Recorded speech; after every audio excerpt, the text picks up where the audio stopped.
Antes da gente começar a distinguir os tipos de variável aleatória entre discreto, contínuo, misto, singular, vamos falar de um objeto que está definido para qualquer tipo de variável aleatória, que é a sua função de probabilidade acumulada, também chamada na literatura de função de distribuição ou função de distribuição acumulada.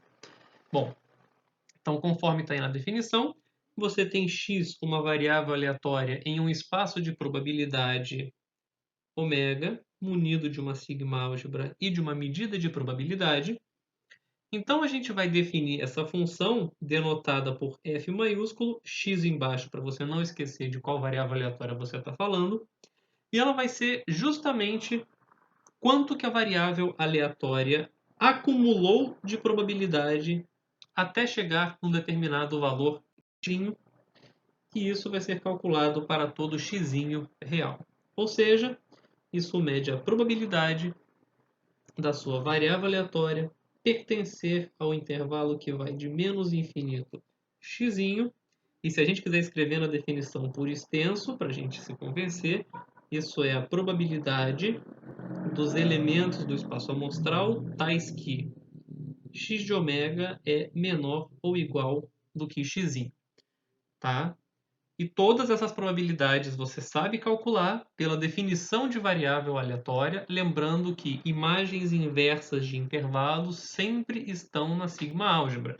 E isso daqui é um intervalo de números reais. A intuição por trás disso é que você vai varrer o seu espaço amostral à medida que você varre o conjunto de números reais, tá? Então, você tem aqui esse intervalo, que vai de menos infinito a x. Quando você voltar para cá, isso vai corresponder a um determinado conjunto. Se você aumentar um pouquinho esse intervalo e for para esse outro x que eu estou escrevendo em verde, você vai aumentar esse conjunto, né? De modo a que varrer a reta de números reais é a mesma coisa que você varrer todo o seu espaço amostral. A princípio, você poderia achar que a função de probabilidade acumulada é um resumo da sua variável aleatória, ainda mais. Porém, isso não acontece conforme está enunciado nesse teorema, que foge um pouco do contexto do nosso curso. Mas ele essencialmente diz para você que qualquer probabilidade que você precise calcular em borelianos dos números reais, você consegue obter a partir da função de probabilidade acumulada. Ou seja, a função de probabilidade acumulada carrega qualquer informação probabilística de interesse sobre sua variável aleatória. Tá? Ou seja, ela não é um resumo da sua variável aleatória, ela carrega toda a informação necessária.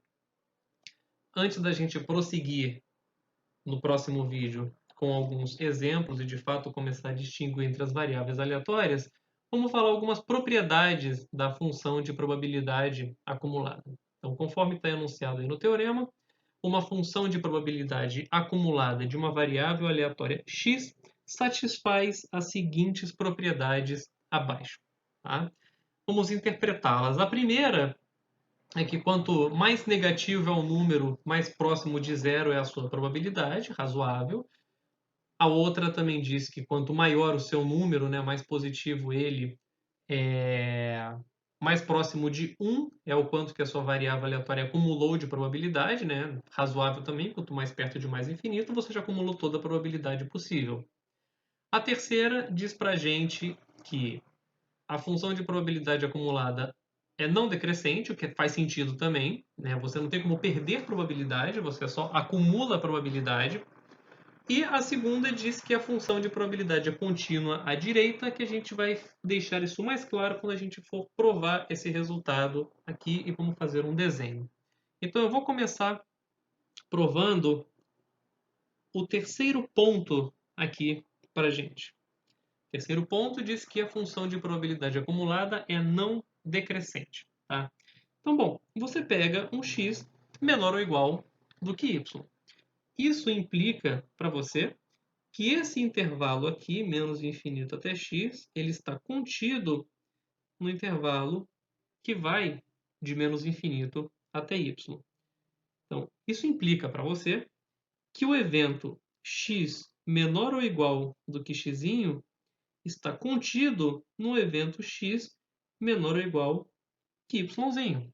É importante a gente notar aqui que aqui é uma afirmação sobre conjuntos de números reais, enquanto que aqui embaixo isso é uma afirmação sobre o nosso espaço amostral. Bom, e a gente bem lembra das propriedades de probabilidade que a gente provou em aulas passadas, de que se um conjunto está contido no outro, a probabilidade de um conjunto vai ser menor ou igual que a probabilidade do outro conjunto. E isso é, para mim, justamente a definição da função de probabilidade acumulada, ou seja, f de x é menor ou igual que f de y, se x menor ou igual do que y. Tá? Provando, de fato, rigorosamente, que a nossa intuição está correta. A função de probabilidade acumulada é não decrescente. Quanto ao primeiro ponto, vamos fazer a prova rigorosa dele. E aqui a gente vai ter que relembrar o que a gente provou anteriormente também acerca da continuidade de uma medida de probabilidade, que dizia que quando você tem a probabilidade de uma sequência decrescente ou crescente de eventos, você pode trocar probabilidade com o limite. E vamos utilizar isso aqui. Bom, eu vou fazer a prova somente para x indo para menos infinito e para x indo para mais infinito eu deixo como exercício para vocês porque é totalmente análogo. Então, vamos considerar xn uma sequência de números reais, tal que acontece duas coisas.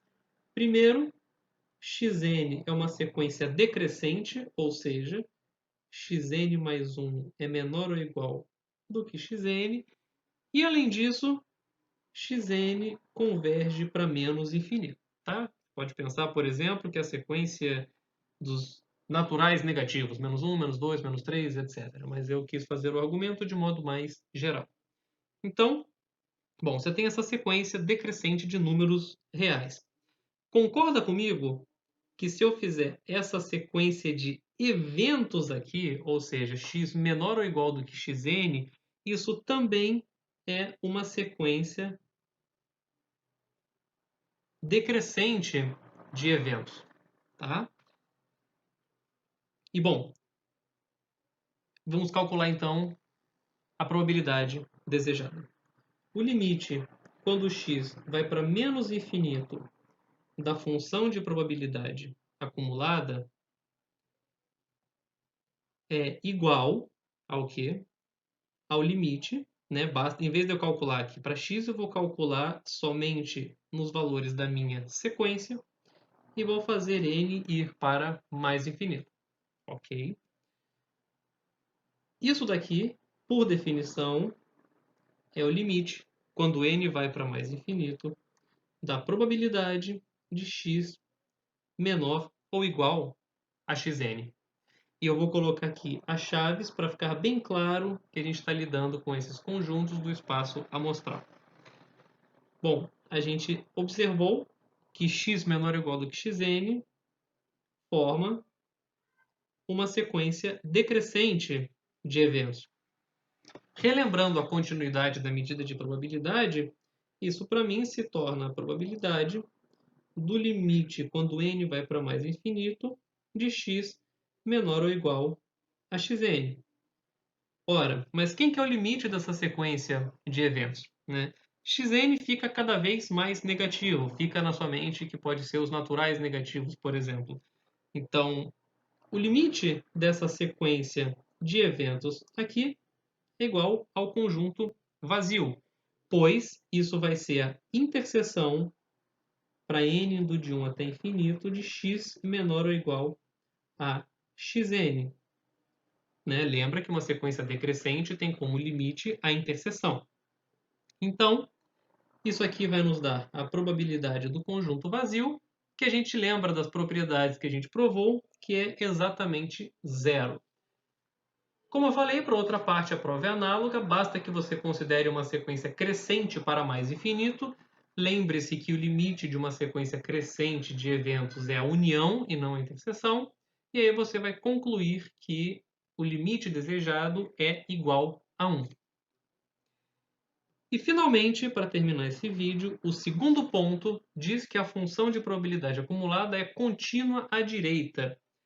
Bom, se você lembrar do seu curso de probabilidade 1, quando a gente desenhava uma função de probabilidade acumulada, a gente sempre botava de uma variável aleatória discreta, a gente sempre colocava o salto dessa forma, tá?